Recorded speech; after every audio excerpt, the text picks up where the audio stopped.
감사합니다. 기도하면 보이는 것들이라는 제목으로 말씀을 나누도록 하겠습니다. 본문은 에레미야 29장 11절부터 13절 말씀입니다. 제가 봉독하겠습니다. 여호와의 말씀이니라. 너희를 향한 나의 생각을 내가 아나니 평안이요 재앙이 아니니라. 너희에게 미래와 희망을 주는 것이니라. 너희가 내게 부르짖으며 내게 와서 기도하면 내가 너희를 들을 것이요 너희가 온 마음으로 나를 구하면 나를 찾을 것이요 나를 만나리라. 아멘. 바둑을 가장 잘 두는 사람을 프로 구단위로 갑니다.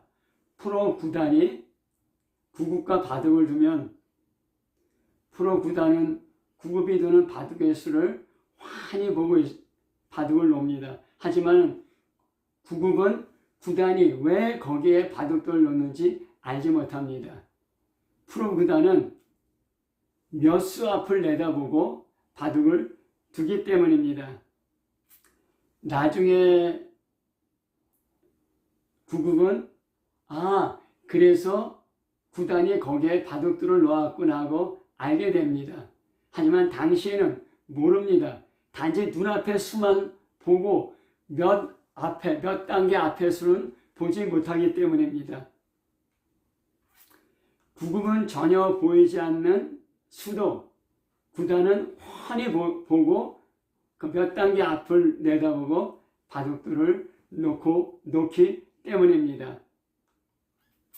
우리는 살면서 수많은 문제에 부딪힙니다. 내 인생에 왜 이런 일이 일어나는지, 어떻게 해결하는지, 이 문제를 해결하기 위해서 애쓰고 노력하고 안 되면 다른 사람들의 도움도 구하기도 합니다.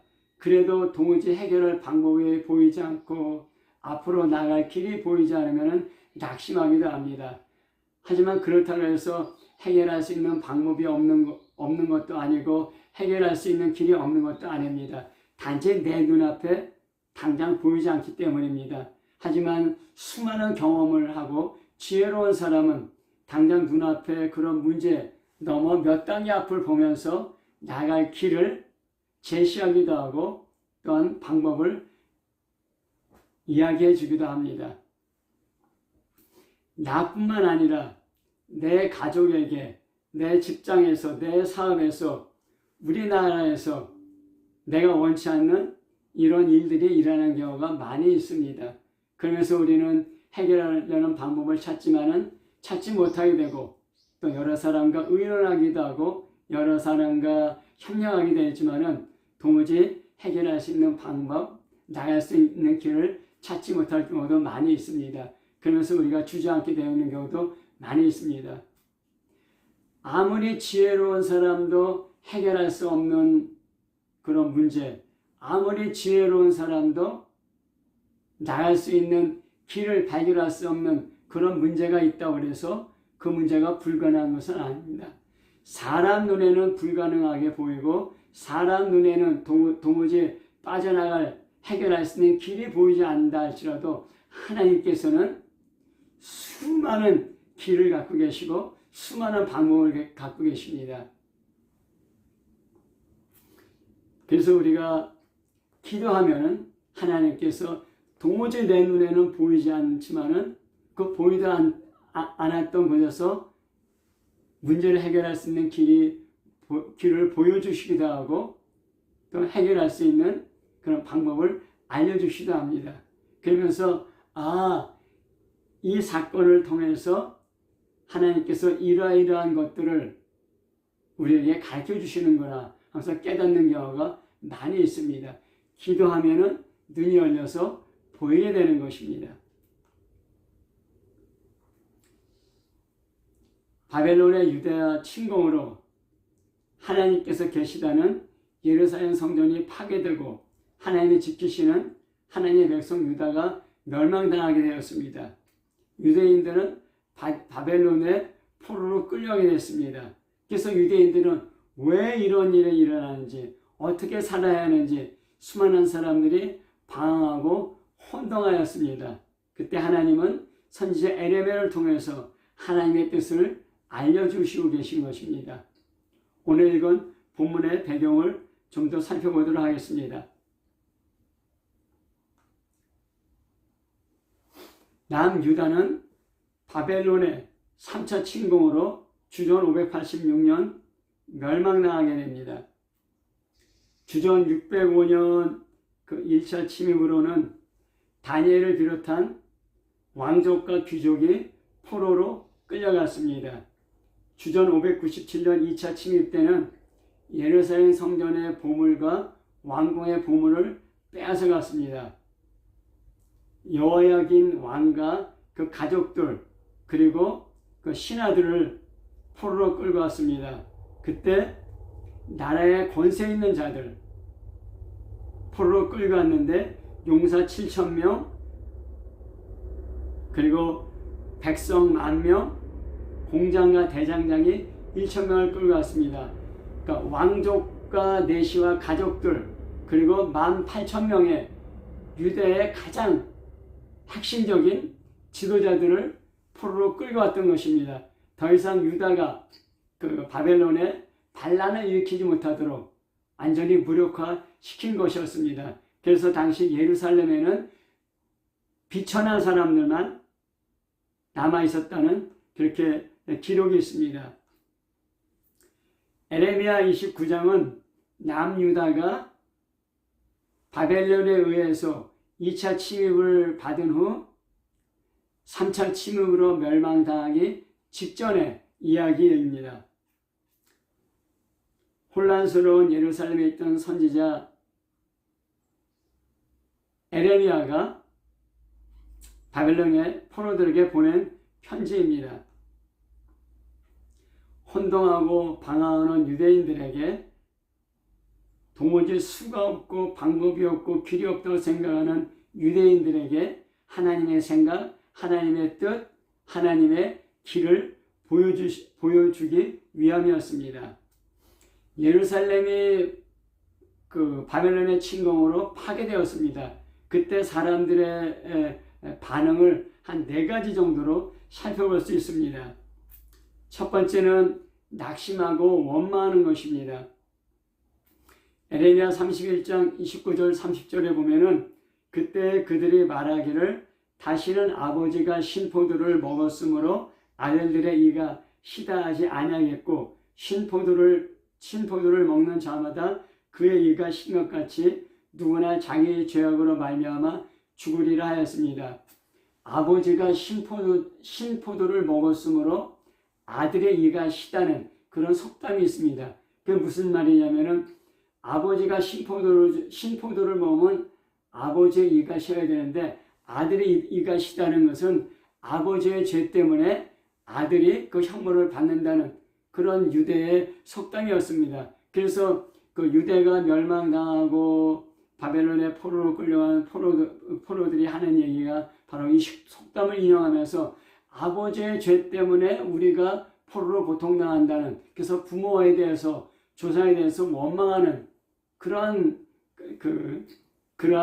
반응들이었습니다. 그때 하나님은 아버지가 신포도를 먹었으므로 너희들이 이가 시대하지 말라. 각자 자기의 죄로 망한다 했던 것입니다. 너희 부모와 너희 조상들이 범죄했을 뿐만 아니라 너희들도 범죄했다. 예루살렘이 멸망하고 유대인들이 그 바벨론의 포로로 끌려간 그 이유는 하나님께서 그들로 하여금 회개하고 돌이키기 위함이었는데 그들이 자신의 죄를 회개하고 돌이키기보다는 부모의 죄를 원망하고 있었으니 이거는 전혀 하나님 뜻과 벗어난 것이었습니다.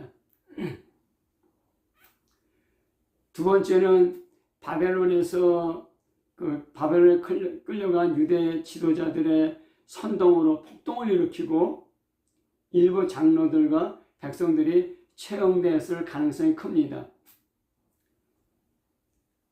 에레미야서 29장 1절에 보면은 예루살렘에서 바벨론에 옮겨간 포로 중에 남아있는 장로들과 제사장들과 선지자들과 모든 백성에게 편지를 보냈다는 내용이 나옵니다.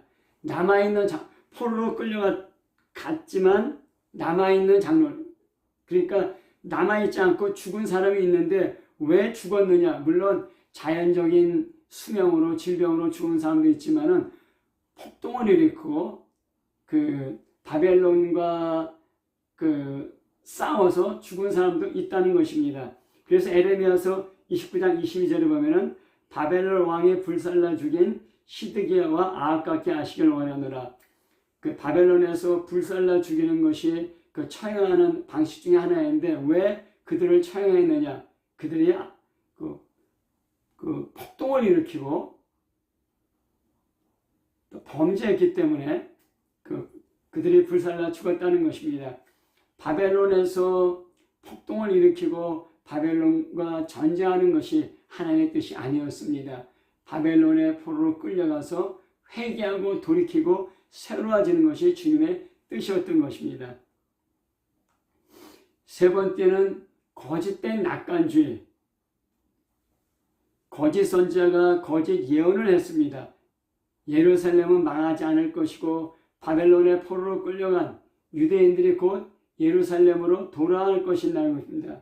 그는 거짓 예언으로 사람들에게 헛된 희망을 품게 하고 헛된 낙관주의를 갖게 하면서 그들이 하나님께 회개하고 돌이키는 것을 지연시키고 막았던 것입니다.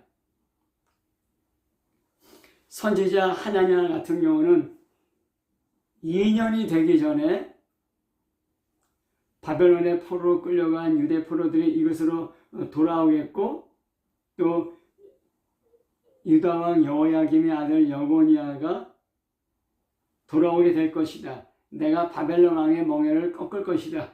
2년 내에 이런 일이 발생한다고 이야기했습니다. 그런데 하나님께서는 에레미야를 통해서 이런 거짓 예언자에 대해서 책망하십니다. 에레미야서 29장 8절부터 9절에 보면은 만군의 여호와 이스라엘 하나님께서 이와 같이 말하노라. 너희 중에 있는 선지자들에게 점쟁이에게 비옥되지 말며 너희가 꾼 꿈도 고지 듣지 말라. 내가 그들을 보내지 아니하였어도 그들이 내 이름으로 거짓을 예언함이다 하였습니다.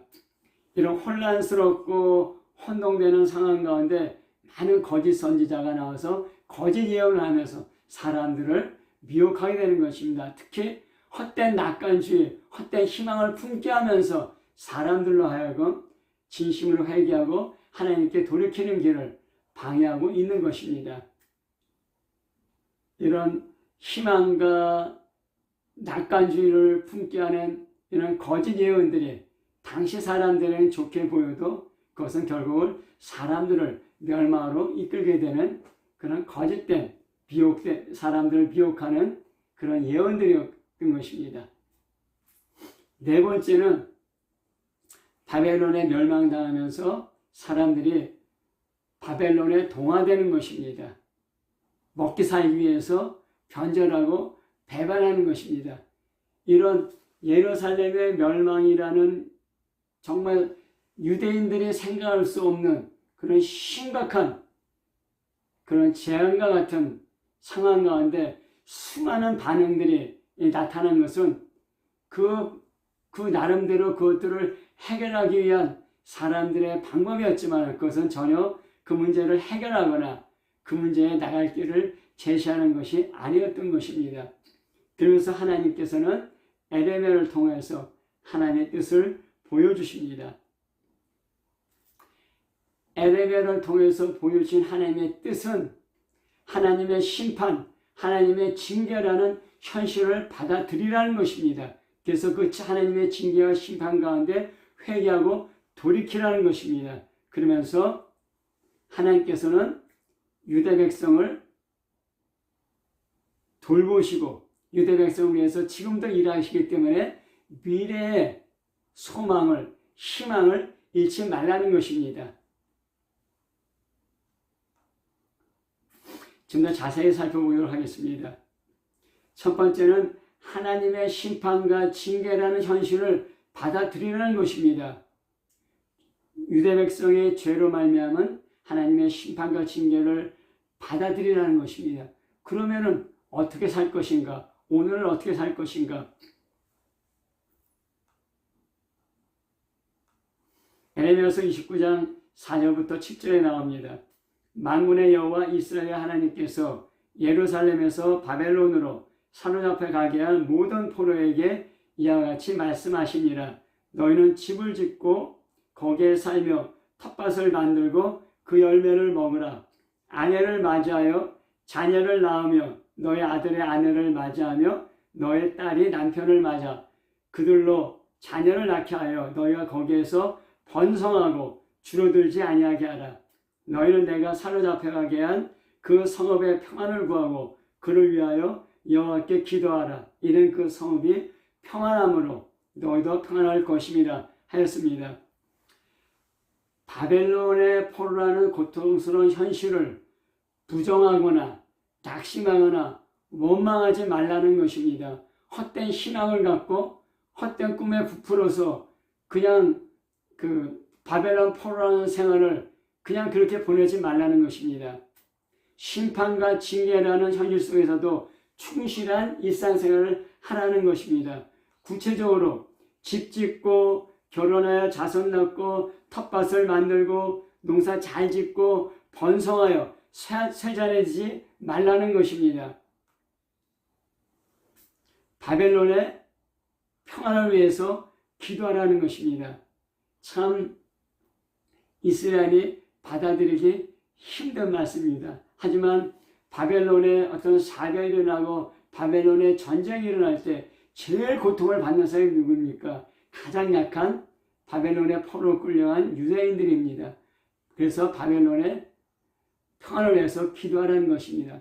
그리고 또 여기서 우리가 알 수 있는 것은 예루살렘에서 바벨론으로 사로잡혀 가게 한 모든 포로에게 하나님께서 바벨론의 포로로 끌려가도록 허락하셨다는 것입니다.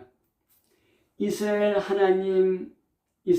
여호와 하나님이 바벨론의 말뚝심보다 약해서 예루살렘이 멸망하고 바벨론의 포로로 끌려간 것이 아니라는 것입니다. 하나님이 허락하셨기 때문에 이런 일이 발생했다는 것입니다. 왜 그런가? 유대 백성이 하나님을 버리고 가나안 우상을 섬겼기 때문입니다. 가나안 문화에 동화되어서 하나님 말씀을 불순종하기 때문입니다. 그래서 회개하라는 것입니다.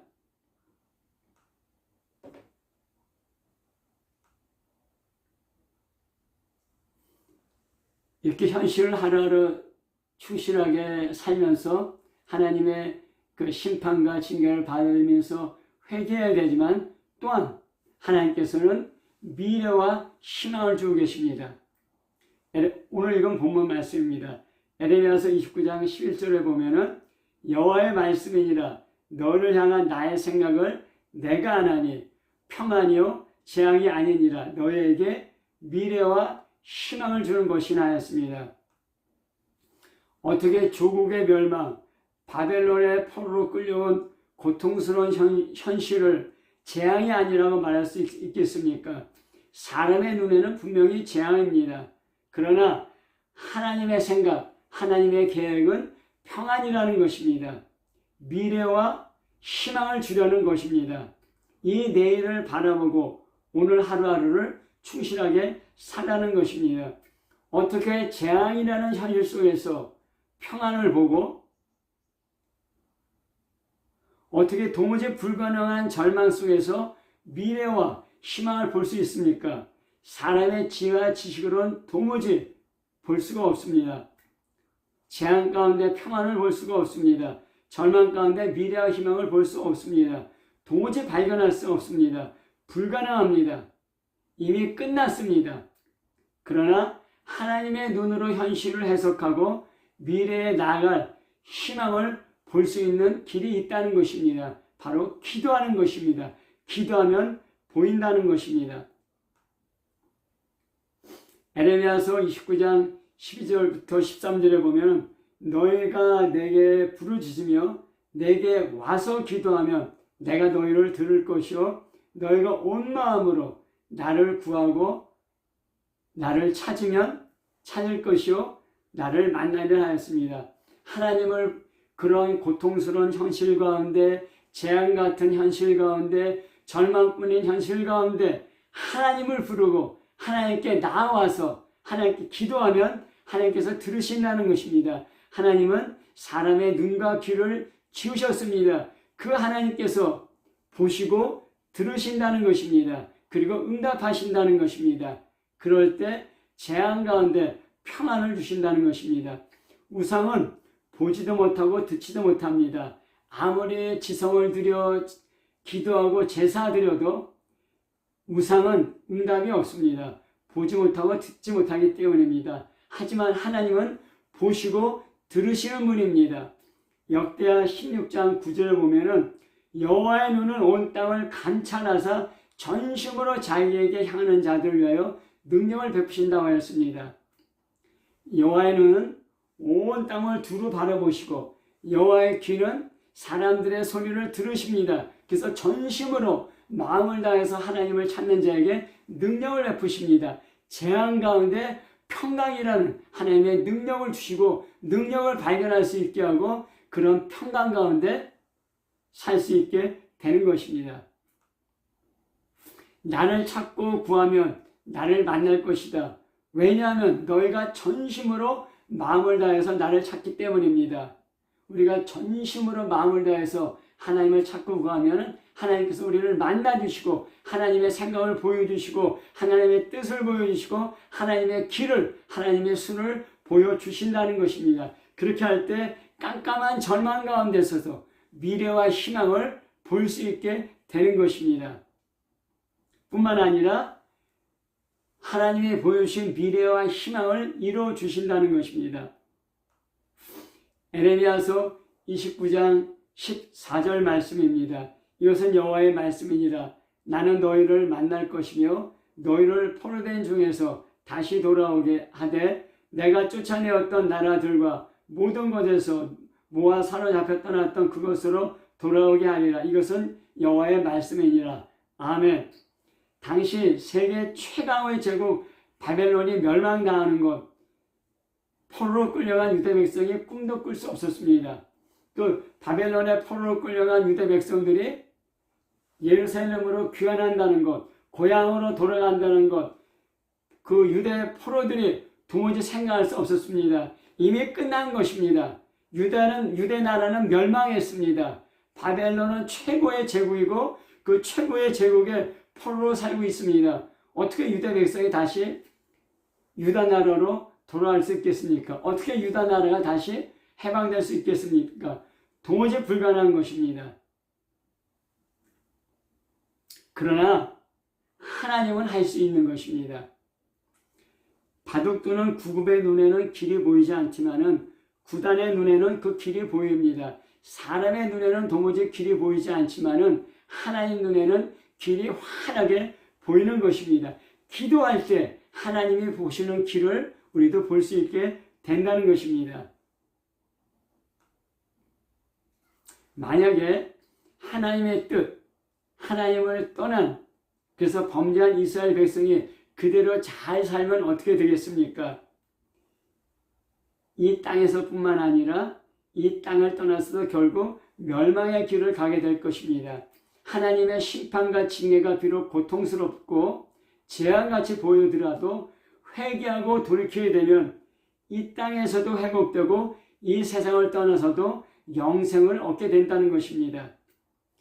에스겔서 33장 11절에 보면은 너는 그들에게 말하라. 주 여호와의 말씀이니라. 나의 삶을 두고 맹세하노니 나는 악인이 죽는 것을 기뻐하지 아니하고 악인이 그 길에서 돌이켜 사는 것을 기뻐하노라. 이스라엘 족속아 돌이키고 돌이키라. 너의 악한 길에서 떠나라. 어찌 죽고자 하느냐 하셨다 하라. 에레미야를 통해서 하신 말씀 다시 에스겔을 통해서 환시켜 주십니다. 하나님은 악인이 죽는 것을 원치 않습니다. 그래서 악인이 돌이켜 사는 것을 원하십니다. 이스라엘이 하나님을 떠나 악인이 되었습니다. 그런 악인이 된 이스라엘에게 하나님은 호소하는 것입니다. 돌이키고 돌이키라. 그러면 너희가 산다는 것입니다. 회개하면 산다는 것입니다. 회개할 수 있도록 바벨론을 통한 심판, 바벨론을 통한 징계, 바벨론을 통한 포로라는 고통스러운 현실, 재앙 같은 현실, 절망 같은 현실, 앞이 깜깜해서 보이지 않더라도 회개하고 돌이키면은 하나님께서 그들을 회복시켜 주신다는 것입니다. 하나님의 길이 보이게 된다는 것입니다. 포로로 끌려간 유대 백성의 눈에는 조국의 멸망과 바벨론의 포로라는 현실밖에는 보이지 않습니다. 눈앞에 닥친 현실입니다. 재앙과 절망뿐입니다. 그러나 하나님께 기도하면 하나님께서 하나님의 생각을 보여주십니다. 재앙이 아니라 평안이요, 절망이 아니라 미래와 소망이라는 것을 보여주신다는 것입니다. 기도하면 사람의 눈에는 보이지 않던 것들이 보이게 됩니다. 재앙이라는 현실이 아니라 하나님의 눈으로 해석되는 현실은 우리에게 재앙이 아니라 평안으로 다가오게 됩니다. 절망이라는 눈앞의 현실 넘어 미래의 희망을 볼 수 있게 되는 것입니다. 그러면 오늘 하루하루를 충실하게 살 수 있게 되는 것입니다. 이러한 평안과 미래와 희망이 보이지 않을 때 재앙과 절망 가운데 사람들은 주저앉게 되고 포기하게 되고 낙심하게 되고 또는 헛된 희망과 헛된 낙관주의의 세월을 허비하고 낭비하게 된 것입니다. 또는 그렇게 만들었다고 생각되는 사람들과 사건들을 원망하고 분노하고 그냥 그 인생에 그치게 되는 것입니다. 하지만은 하나님께 기도하면 하나님께서 보여주십니다. 저는 바둑 둘 줄 모릅니다. 그러나 바둑 구단을 이길 수 있습니다. 내 생각이 아니라 하나님의 훈수대로 바둑돌을 놓으면 이길 수 있습니다. 나는 왜 거기에 바둑돌을 놓아야 되는지 이해하지 못하지만은 하나님의 훈수대로 하나님의 말씀대로 바둑돌을 놓으면 바둑의 최고수라도 이길 수 있습니다. 하나님은 무궁무진한 수를 갖고 계시는 지혜의 하나님, 전능의 하나님이시기 때문입니다. 이스라엘의 역사를 보면은 수많은 외적의 침입으로 고통당하였습니다. 방황하고 또 혼동하였습니다. 하지만 그럴 때마다 하나님께서 선지자들을 보내어서 현실을 해석하게 하시고 미래의 방향을 제시하실 때 그들은 수많은 방황과 혼동과 절망을 넘어서서 살 수 있게 되었던 것입니다. 오늘 사는 그리스도인도 마찬가지입니다. 현대를 사는 우리들도 역시 이해할 수 없는 고통당할 때가 많습니다. 나와 가정뿐만 아니라 나라의 운명이 흔들리는 재앙을 당하기도 합니다. 이제는 다 끝났다고 생각되는 절망스러운 상황에 처할 때도 있습니다. 그래서 원망하기도 하고 낙심하기도 하고 또 분노하기도 하고 주저앉기도 합니다. 하지만은 우리 그리스도인들에게는 이것이 끝이 아닙니다. 하나님께 기도하고 하나님을 찾고 찾으면 재앙과 같은 상황 속에서 하나님의 관점으로 그러한 현실이 해석되기 시작합니다. 사람들은 재앙이라고 앙성치지만 그 속에서 평안을 발견할 수 있습니다. 미래와 소망을 발견할 수 있게 되는 것입니다. 하나님을 더 가까이 만나고 의지하는 믿음이 자라게 됩니다. 우리의 죄, 그동안 보이지 않고 지나쳤던 우리의 죄에 대해서 보여지게 되고 깨닫게 되고 회개하고 돌이키며 새롭게 하나님을 만나게 됩니다. 로마서 8장 28절에 우리가 알거니와 하나님을 사랑하는 자 곧 그의 뜻대로 부르심을 입은 자들에게는 모든 것이 합력하여 선을 이루느냐 하였습니다. 하나님의 뜻대로 부르심을 받은 자들에게는 모든 것들이 합력하여 선을 이룹니다. 우리가 기도할 때 보이게 되는 것입니다. 기도할 때 그 선이 보이게 되는 것입니다. 기도하면 닫힌 문이 열리고 기도하면 잃어버렸던 것들을 찾게 되고 기도하면 절망 가운데 희망이 보이고 기도하면 깜깜하여 보이지 않는 것들이 환하게 보이게 되는 것입니다. 하나님은 우리의 기도를 들으시고 응답하시는 하나님입니다. 사람에게는 수가 없어도 하나님의 수는 무궁무진합니다. 사람에게는 끝이어도 하나님의 지혜는 끝이 없습니다. 사람에게는 불가능하여도 전능하신 하나님은 가능합니다. 재앙 가운데 평안을, 절망 가운데 희망과 미래를 주시는 분입니다. 우리는 무엇을 보고 있습니까? 2025년은 더욱 기도하는 한 해가 되어야 합니다. 하나님께 더 가까이 나와 전심으로 기도하며 하나님을 찾고 구하며 하나님 보시는 것을 볼 수 있는 눈이 열려서 평안과 힘을 갖고 살아가는 한 해가 되시기를 예수 이름으로 축복합니다. 아멘.